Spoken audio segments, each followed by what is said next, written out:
የኢትዮጵያ ሕዝብ እንባ ጠባቂ ተቋም የተቋቋመበት ዋነኛ ዓላማ እንግዲህ የመጀመሪያው የሕዝብ አስተዳደር እንዲሻሻልና የመንግስት ለሕዝብ ተጠያቂነት ለማሳደግ በዘፈቀደ የሚፈጸሙ አስተዳደራዊ በደሎችን ለመከላከል ለመልካም አስተዳደር መሰረት ለመጣል የሕዝብ አስተዳደር በግልጽነትና በተጠያቂነት መርህ እንዲመራ በማድረግ ሕገ መንግስታዊነትን ለማስፈን ተቋማት የሚሰጧቸው ፍትሐዊነት የጎደለው ውሳኔዎችና ትዕዛዞች በወቅቱ ለማረምና ለመከላከል በዋነኛነት ግን አስተዳደራዊ ጥፋት የደረሰባቸው ዜጎች ተጎድተው እንዳይቀሩ ለማድረግ ታስቦ የተቋቋመ ትልቅ ተቋም ነው ማለት ነው።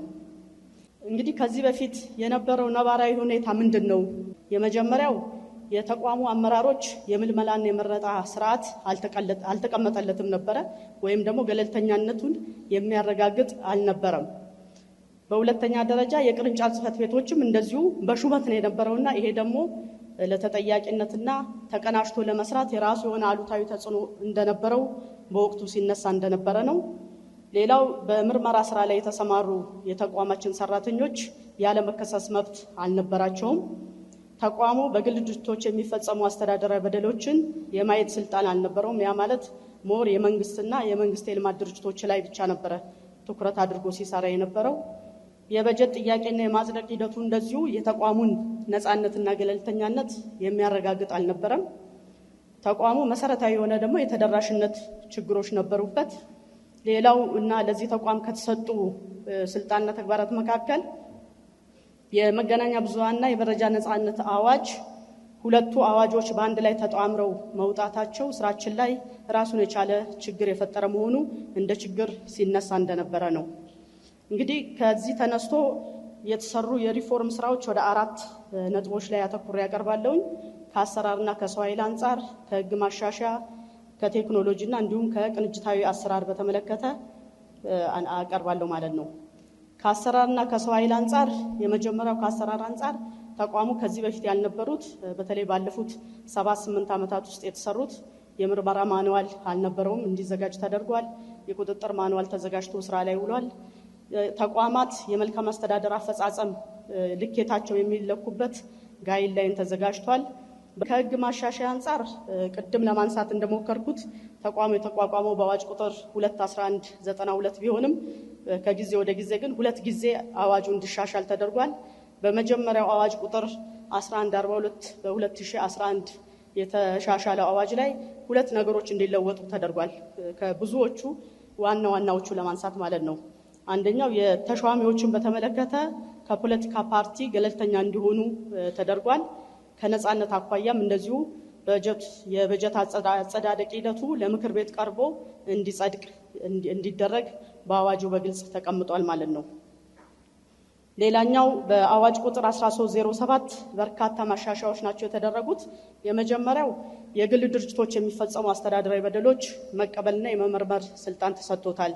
በፒኤልሲ ደረጃና ከዛ በላይ ያሉ ጉዳዮች ወደኛ ታይተው እንዲመረመሩ እድል ተፈጥሯል ማለት ነው። የመርማሪዎች ያለመከሰስ መብት በልዩ ሁኔታ በአዋጅ ውስጥ እንዲካተት ተደርጓል። የእንባ ጠባቂዎች ጉባኤ ከዚህ በፊት ያልነበረ በአዲስ መልክ የምክር ቤት አባላት ያሉበት ጉባኤ ተደራጅቶ ስራ ላይ ውሏል። የእጩ አቅራቢዎች እንደዚሁ የእጩ አቅራቢና አጣሪ ኮሚቴ የሲቪክ ማህበረሰብ ድርጅቶችና የንግድ ምክር ቤት ተካተው እንዲደራጅ ተደርጎ ስራ ላይ ውሏል። የዘርፍ እንባ ጠባቂዎች እንዲኖሩ ተደርጎ ተደራጅቷል። ሌላኛው በተለይ በሹመት የነበረው የቅርንጫፍ ጽሕፈት ቤት ኃላፊዎች ምደባ አሁን በሜሪት ሆኖ ለስራችን በጥሩ ሁኔታ እንድንሰራ እድል ፈጥሯል ማለት ነው። ከቴክኖሎጂ አንጻር 2 ትላልቅ ስራዎች ናቸው በዚህ ተቋም የተሰሩት። እንግዲህ ወደዚህ ተቋም የሚመጣ አቤቱታ አቅራቢ በተለያየ መንገድ ነው አቤቱታውን የሚያቀርበው። በአካል ማቅረብ ይችላል፣ በፖስታ በኢሜል በመሳሰሉት ማቅረብ ይችላል። ይሄኛው ግን የጥሪ ማዕከል በሚል ያደራጀነው ይሄ ቴክኖሎጂ የትኛውም ሀገር ያለ ወይም የትኛውም ቦታ ያለ አስተዳደራዊ በደል የደረሰበት ሰው ያለምንም እንግልት ያለምንም ወጪ በፈለገው ቋንቋ በ9503 ወደኛ ተቋም ደውሎ የሚያቀርበው ጉዳይ በእኛ ተቋም ይታያል አይታይም፣ የሚታይ ከሆነ ደግሞ ምን ቅድመ ሁኔታዎችም አሟልቶ መምጣት አለበት የሚለውንም ጭምር ከወዲሁ አውቆ እንዲመጣ እድል የፈጠረ ትልቅ ቴክኖሎጂ ነው ማለት ነው። ሌላኛው ሁለተኛው የኬዝ ማናጅመንት ሲስተም ነው።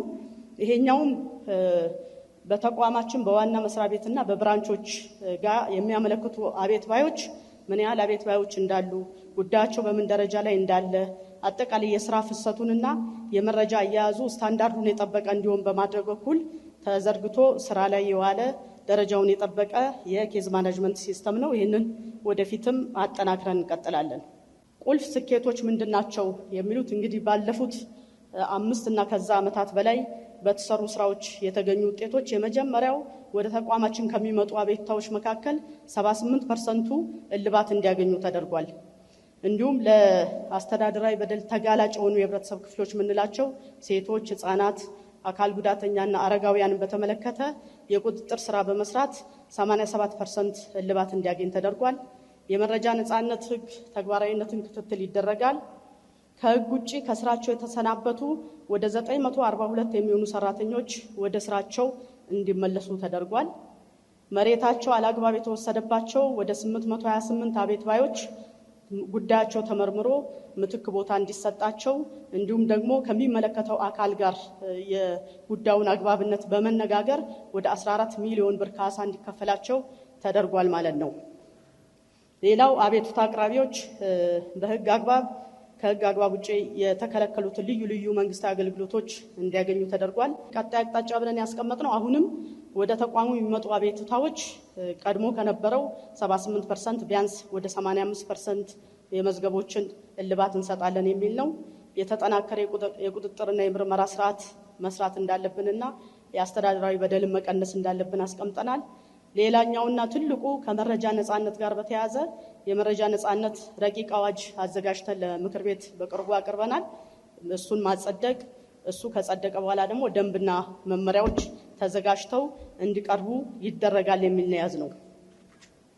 ሌላው ዜጎች መረጃ የመጠየቅ፣ የማግኘት፣ የማስተላለፍ መብታቸው እንዲከበርላቸው ጠንካራ የቁጥጥር ስራ እንሰራለን ነው። የተቋሙን ነፃነትና ገለልተኛነት አጠናክረን እንቀጥላለን።